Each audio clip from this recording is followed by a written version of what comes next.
They gathered in drizzling rain, packed close together, carrying signs in hands, hearts on sleeves, reeling in shock after mass firings in the federal workforce. If we don't hang together, what is going to happen to us? Throngs packed the plaza outside the Henry M. Jackson Federal Building in downtown Seattle, crowds spilling across the street to catch a bird's eye view,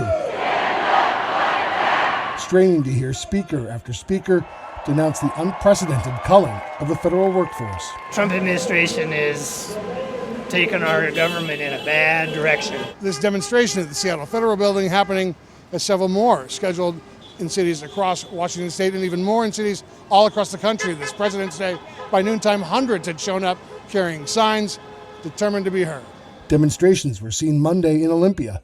Protesters think 500 rallied in Tacoma. We have clean air, good medicine, safe airplanes, safe cars, water comes out of our faucets, it's clean.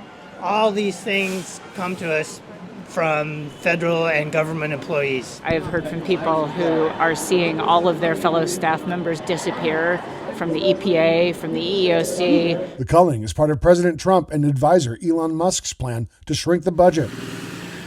Senator Maria Cantwell's office says as many as 200,000 jobs may be slashed, including at the Department of Education, Energy, Health and Human Services, and more. National Parks and the Forest Service combined terminated 4,400 roles. Trump's administration pledged wildland firefighters would be spared, but the Forest Service Council told the Spokesman Review both firefighter and supporting jobs have been cut. That plus a spending and hiring freeze during prime training season has left workers in limbo. Advocacy group Grassroots Wildland Firefighters told the paper firefighters cannot do these jobs without them, and the public needs to be concerned. It's really overwhelming.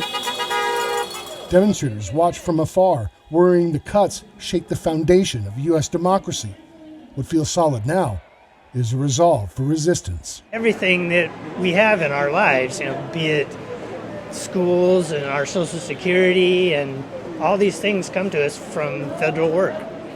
And it's easy to take it for granted, and that's a danger. We shouldn't do that. If I'm not there for them, nobody's going to be there for me. In Seattle, Steve Kiggins, Northwest Now.